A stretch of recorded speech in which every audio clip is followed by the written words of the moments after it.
वैकारिकान् मनसो जज्ञे देवा वैकारिकादश दिग्वातार्क प्रचेतोष्वी वह्निन्द्रोपेन्द्र मित्र का।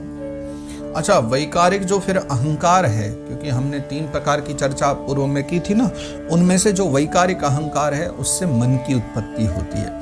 और इंद्रियों के जो 10 अधिष्ठात्री देवता हैं उनकी भी उत्पत्ति वैकारिक अहंकार के द्वारा हुई है।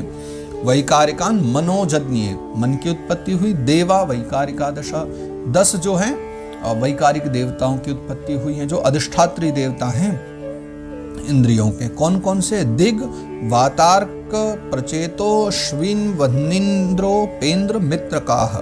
तो दिग यानी 10 अधिष्ठात्री हो गए ना दिशाओं के।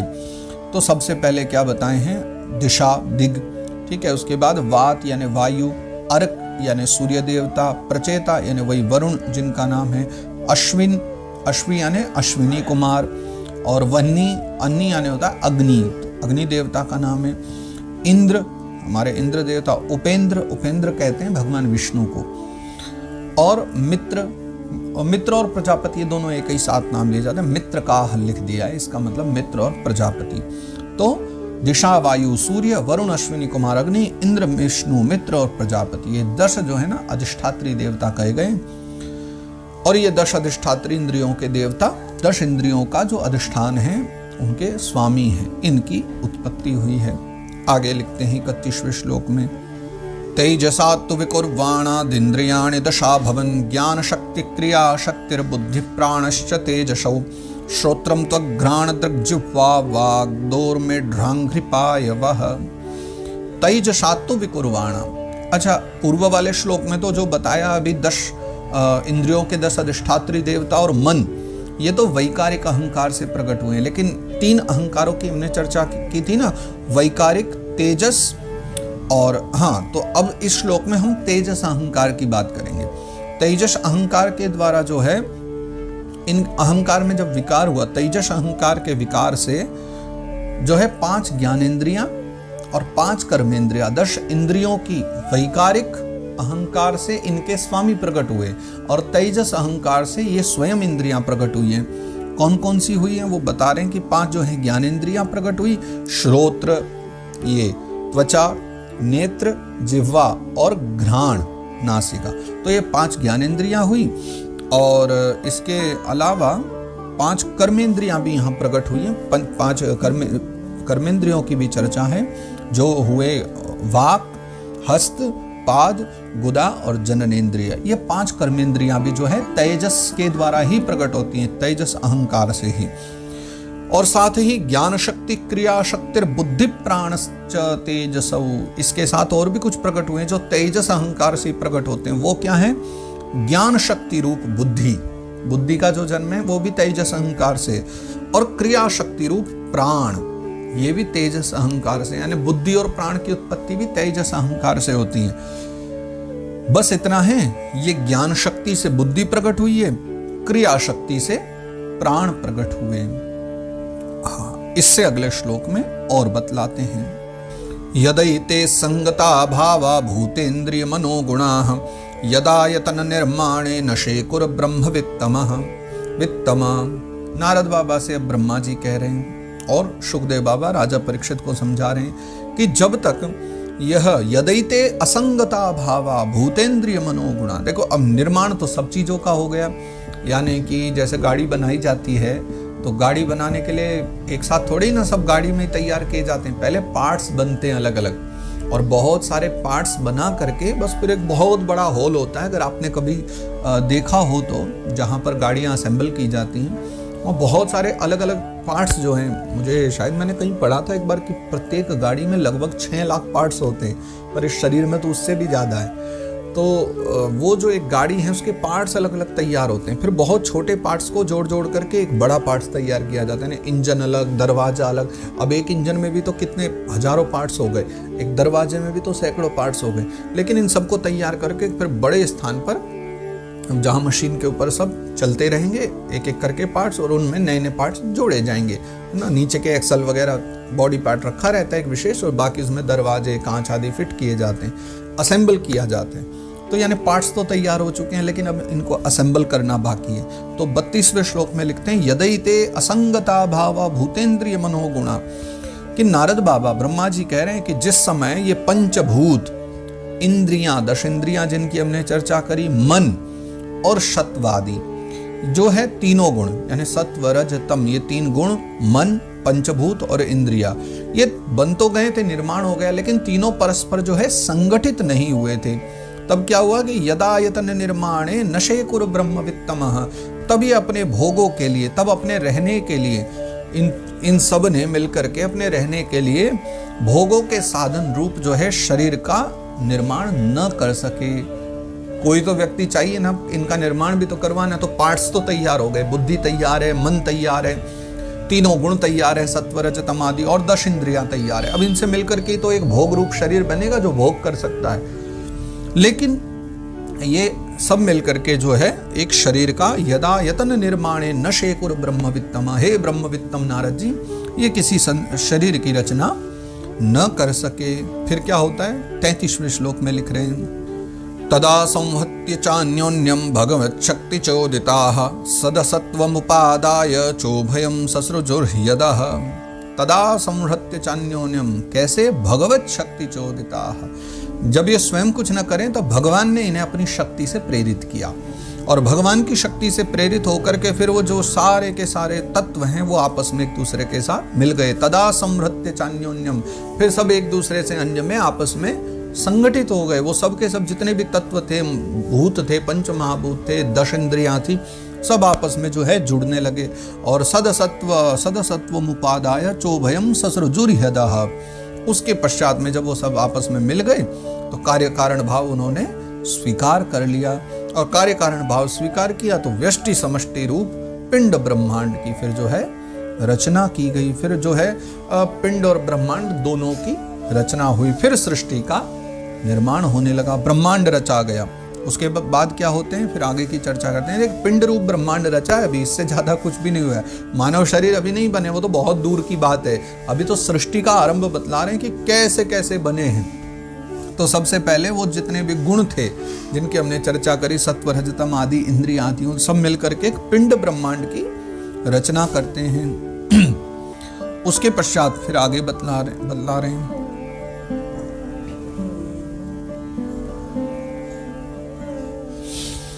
वर्षपूग सहस्रांते तदंड मुदकेशयम काल कर्म स्वभावस्थो जीवो जीवम जीवयत। वर्षपूग सहस्रांते अर्थात कितना टाइम, कि फिर जो है ना 1000 वर्ष तक, वर्षपूग सहस्रांते 1000 वर्ष तक, तदंड मुदकेशयम, वो जो अंडा है, यानी जो पिंड ब्रह्मांड की रचना की थी, वो जो अंडे रूप में था वह ब्रह्मांड, वो 1000 वर्ष तक बिल्कुल निर्जीव रूप से पड़ा रहा। कहाँ पर, जल के भीतर पड़ा रहा। फिर क्या हुआ, काल कर्म स्वभावस्थो जीवो जीवम जीवयत्। काल कर्म और स्वभाव, इनको स्वीकार करने वाले भगवान ने तो स्वीकार किए थे तीनों, वरना वो तो इनसे निहित है, दूर रहते हैं, रहित हैं। लेकिन फिर भगवान ने जो है उसको जीवित कर दिया, जीवो जीवम अजीवयत्, भगवान ने उसको जीवन दे दिया। ये ऐसा है जैसे मैं प्राय ऐसा कहता भी हूँ, मानव ने बड़ी रचना करी है, बहुत प्रगति करी, उन्नति करी, रोबोट तो बना करके तैयार कर दिया, पर जब तक उसका बटन न दबाया जाए तो तब तक तो वो कहीं यार्ड में ही पड़ा रहेगा, कहीं स्टोर रूम में ही पड़ा रहेगा। उसकी खुद की कोई सत्ता नहीं है रोबोट की। बटन दबाओगे, चार्ज करोगे, तभी चलेगा, तभी खड़ा होगा। तो भले ही ये सब कुछ निर्माण होने लगा हो, ब्रह्मा जी कह रहे हैं कि ये सब कुछ हो रहा है, लेकिन तब भी 1000 वर्ष तक तो वो जो अंडा है वो पड़ा ही रहा जल में। लेकिन काल कर्म स्वभाव को स्वीकार करने वाले वो भगवान जीवो जीवम अजीवयत्, तब भगवान ने जो है अपनी कृपा दृष्टि के द्वारा कृपा करके भगवान ने उसको जीवित कर दिया। तब उसमें थोड़ा जीवन आया, किसमें, उस अंडे में। फिर क्या होता है, आगे दर्शन करिए। स एव पुरुषस्तस्मात् दंडम निर्भिद्य निर्गतः सहस्रोर्वंघ्रिबाहु वक्ष सहस्रानन शीर्षवान। और 1000 वर्ष तक जल में पड़े रहने के बाद जब भगवान ने उसको जीवित कर दिया, तब स एव पुरुषस्तस्मात् दंडम निर्भिद्य निर्गतः, तब उस अंड को निर्भिद्य करके यानी तोड़ करके निर्गतः, बाहर एक जीव निकला, एक बालक निकला। लेकिन वो कोई बालक नहीं था, वो विराट स्वरूप प्रकट हुए। स एव पुरुषस्तस्मात्, वही पुरुष उसमें से निकला। कौन सा पुरुष? सहस्रोर्वंग्रिबाहु वक्ष सहस्रानन शीर्षवान। पूर्व में जिसकी चर्चा की थी, जिसके हजारों जिसकी जंघाएं हैं, जिसके चरण हैं, जिसकी भुजाएं हैं, जिसके नेत्र हैं, मुख हैं, हजारों की संख्या में जिसके पास ये सब थे, वही विराट पुरुष उस अंडे से बाहर प्रकट होता है। यानी पूर्व में जिनकी चर्चा करी थी कि कौन है विराट स्वरूप, उसी विराट पुरुष का जन्म उस अंडे के द्वारा प्रकट होता है। यस्येहा वयवैर्लोकान् कल्पयन्ति मनीषिणः कट्यादिभिरधः सप्त सप्तवोर्ध्वं जगनादिभिः। और यही वो परमात्मा है, यही वो परम पुरुष है। यस्येहा वयवैर्लोकान् कल्पयन्ति मनीषिणा, यानी मनीषी यानी विद्वज्जन जो हैं, कल्पयन्ति कल्पना करते हैं किस चीज की? विभिन्न लोकों की। यस्येहा वयवैर्लोकान्, विविध जो लोक है ना, ब्रह्मलोक आदि, और यही जिनकी हमने पहले चर्चा करी थी, जनलोक, तपलोक, महरलोक, इन सब लोकों की कल्पना इसी विराट पुरुष के शरीर में की जाती है। कैसे? कि कट्यादिभिरधः सप्तः, कटी भाग, यानी यहाँ कटी भाग से नीचे नीचे उसके सप्त लोकों की कल्पना है। और सप्तोर्धम जगनादि भी, सप्त ही उसके ऊर्ध्व ऊपर के जो भाग हैं 7, उनमें कल्पना की जाती है। तो पाताल लोक आदि कटी से नीचे के 7, कटी से ऊपर के 7, 14 भुवनों की, 14 लोकों की कल्पना उसी के अंगों में की जाती है।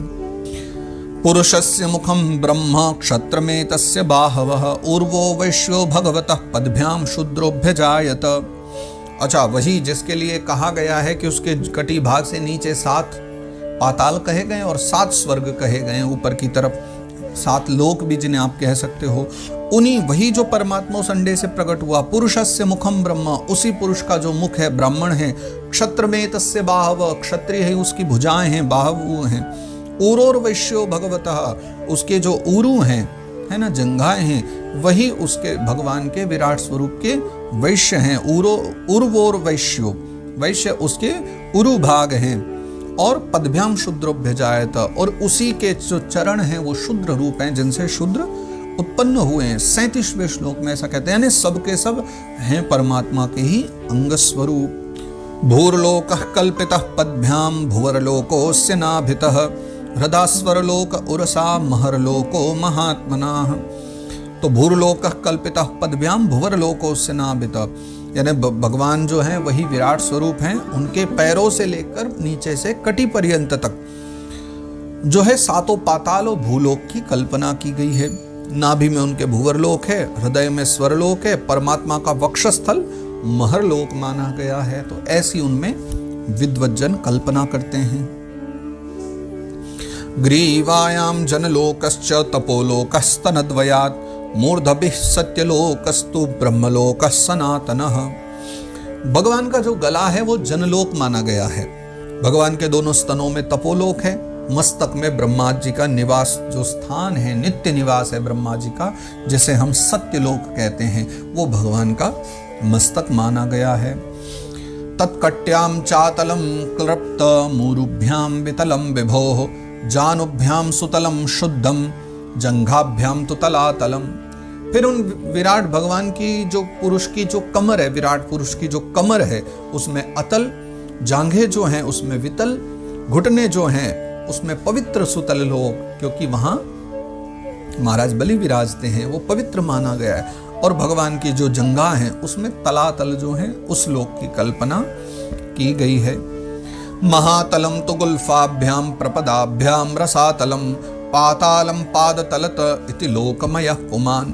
फिर भगवान के जो एड़ी के ऊपर गांठें होती है ना, पाँव में आपके मोटी सी गांठ होती है ना एड़ी के पास, एड़ी की जो गांठ है उसको महातल कहते हैं। भगवान के एड़ी को महातल माना गया है। भगवान के जो पंजे हैं और एड़ियों में रसातल माना गया है। और उसके नीचे का जो भाग है, यानी पाँव जो हमारा होता है उसके नीचे का जो भाग है, जैसे तलु भाग कहते हैं, भगवान के तलुओं में पाताल समझना चाहिए। जो पाताल भाव है वो भगवान के तलु भाव हैं, यानी पाताल के उसके चरण के तलु हैं, तलुए हैं। इसी प्रकार से ये भगवान का जो संपूर्ण शरीर है लोकमय कल्पना होती है। इति लोकमय पुमान्, विराट पुरुष का स्वरूप लोकमय कहा गया है। और 42वां इस अध्याय का 5वें का अंतिम श्लोक। भूर्लोकः कल्पितः पद्भ्याम भुवरलोकोऽस्य नाभितः स्वरलोकः कल्पितो मूर्धना इति वा लोक कल्पना। और विराट भगवान के अंगों में इस प्रकार भी जो है फिर लोकों की कल्पना की जाती है। कैसे कि उनके चरणों में पृथ्वी है, भगवान के जो चरण हैं उन्हीं में पृथ्वी विराजती है, नाभि में भगवान के भूवरलोक है और सिर जो है भगवान का उसमें स्वरलोक माना गया है। तो विविध विद्वान अपने अपने अनुरूप भगवान की जो कल्पना है वो इस पूरे ब्रह्मांड में व्यापकता के साथ माना करते हैं। तो इस प्रकार से ये आज जो है हमारा सृष्टि क्रम का वर्णन 5वें अध्याय में आरंभ होता है। तो आरंभ ही हुआ है, अभी ये विश्राम नहीं है। ये तो अब आप तृतीय स्कंद का भी श्रवण करोगे ना, क्योंकि आज हमारे हो गए 5 अध्याय, 5 ही अध्याय और हैं इस द्वितीय स्कंद के। उसके बाद फिर तृतीय स्कंद शुरू होगा और तृतीय स्कंद में भी सृष्टि क्रम का खूब वर्णन है। तो अब ये कथा तो भागवत जी की आरंभ हो चुकी है, अब तो बस सृष्टि में चलना ही है, पूरा जानना ही है कैसे कैसे सृष्टि हुई, कौन कौन राजा हुए, कौन ऋषि हुए, सबकी चर्चा होगी। तो इस अध्याय में 5वें अध्याय में सृष्टि के आदि क्रम की चर्चा है कि किन किन गुणों के सामंजस्यता से क्या क्या प्रकट हुआ, कैसे इंद्रियां पंचमहाभूत उत्पत्ति हुई, उनकी चर्चा थी। अब कल 6ठे अध्याय से जो हम चर्चा करेंगे उसमें भगवान जो विराट स्वरूप है उनकी विभूतियों की चर्चा अब हम आगे चल करके कल से आरंभ करेंगे। तो आज के सत्र को हम यहाँ विश्राम देते हैं। जय जय श्रीमद्भागवते महापुराणे पारमहंस्यां संहितायां द्वितीय स्कंदे 5मोऽध्यायः। तो इस प्रकार श्रीमद्भागवत महापुराण जो परमहंसों की संहिता है, इस संहिता के द्वितीय स्कंद का यह 5म अध्याय इस प्रकार से गाया गया है। श्री कृष्णार्पणमस्तु, श्री कृष्णार्पणमस्तु, श्री कृष्णार्पणमस्तु। श्री गोवर्धननाथ की जय।